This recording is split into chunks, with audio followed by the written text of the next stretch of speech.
Hello everybody, welcome to the Coaching Conversation. I'm Graham Wiley and I've been coaching business leaders for the last 2 decades.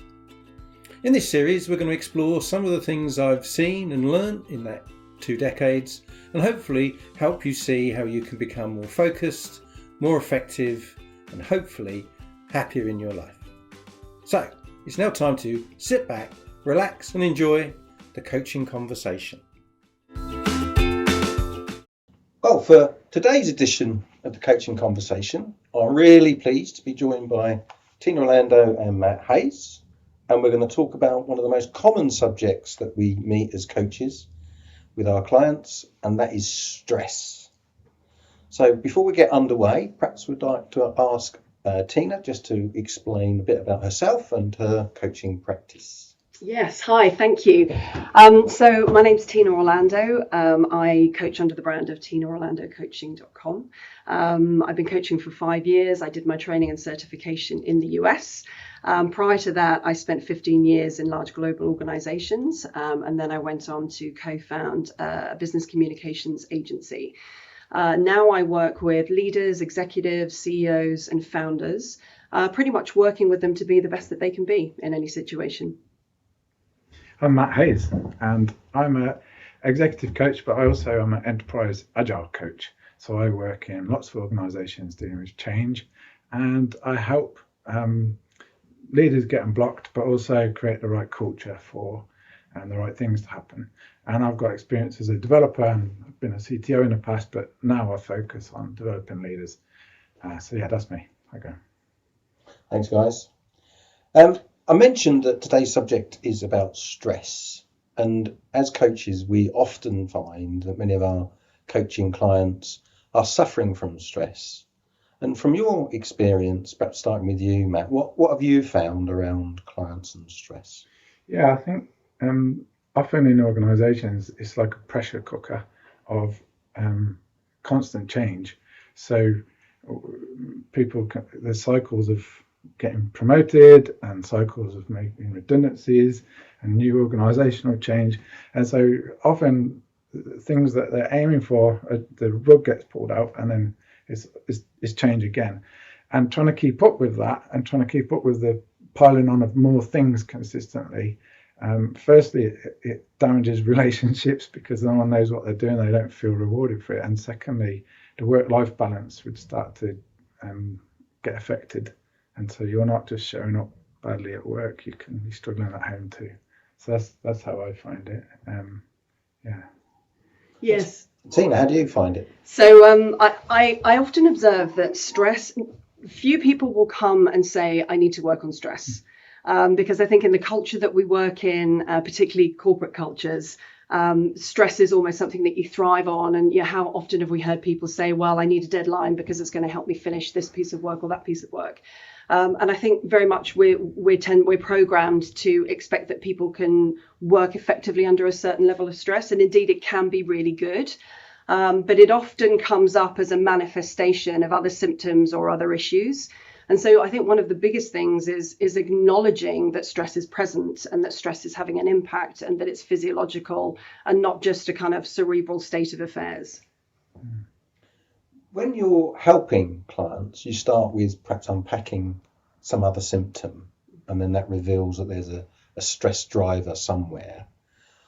What techniques have you seen that have worked, or what have some of your coaching clients done that's been particularly successful for them? Well, so for me, I'm a time to think coach, and a lot of the theory behind that is you're giving people space to listen, to be listened to, and to have the space for their own thinking. And so helping leaders just first understand what's going on in their head and just let that out to start with, and then following up with that, helping them understand how to do that for other people. So it's quite key that people feel listened to, especially if they're not feeling very valued. And so there's some very simple techniques of just not interrupting, letting people say, and just really getting out the things that they need to think about first. And just a small amount of time each morning for that with some people is more than enough to reduce the stress. Yeah. And I think how I experience it is often a sort of multi-step journey. So first of all, as we were talking before about acknowledging the stress and understanding that it's real and, it's cortisol and adrenaline and what that happens to you. Then looking at, okay, so what are the causes of the stresses? What are the things that are causing these effects? And then make a list of them, triage them. What are the things within your control? What can you influence? What can you change? And attacking that list in one way. And then what are the other things that are systemic or endemic to your operating environment or your culture, the things that you can't change? So then looking at how do you respond to that, and how do you interpret those, what hitherto have been stressors? Can you recast them, and can you retrain yourself to respond to them in a slightly different way? And then once you've understood that, and that can be a pretty complex picture, right? Sometimes it takes a while to understand what those things are. Then looking at the very kind of practical, tactical things that you can do to start dealing with the stress in your day-to-day life, whether that's looking at things that bring you joy and oxytocin release, whether it's micro breaks, whether it's deep breathing, and all the things that those techniques can do for your body to help you either in the moment or long term as you're going through, the role and the stressful situation. So as we bring this edition to a close, I suppose the first thing to say is that anybody who's coming to you with a stressful concern, how would you make suggestions to them as to what they could perhaps do to tackle that first off? Obviously, it depends on the type of thing, but the one that often is just overload. And I think something very simple that you can do is when you're having a list of things to do, is make each day a success. So if you've got a ton of stuff to do, that you choose some things that if that's all I get done today, at least I've succeeded somehow. And if I do some extra ones, that's brilliant. But this also helps balance the work, helps sort out the work-life balance, because you're not consistently doing, and you're noticing that you're actually finishing things. And so the gift of finishing something gives you that little boost, which helps you feel like, okay, I'm getting through some of the stresses. I'm starting to understand. And so that's one of the key ones, certainly with the work-life balance, that I would go to.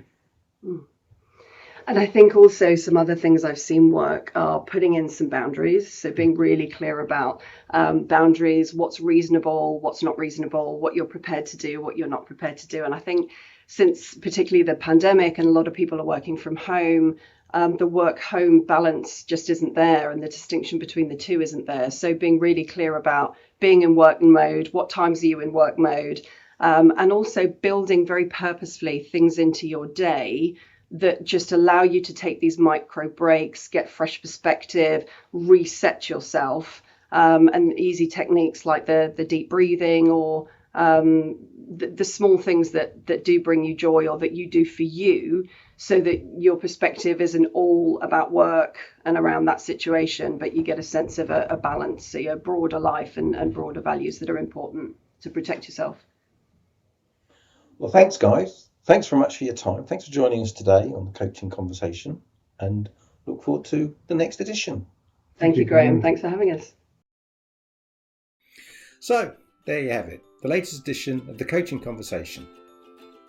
Hope you found it interesting. Hope you found it useful. You can find out more about our coaching programs at theexecutivemindset.co.uk.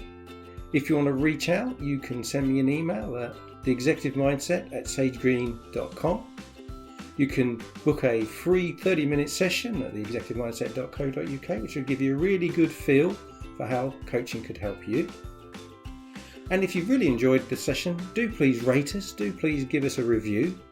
And nothing more for me to say other than see you next time.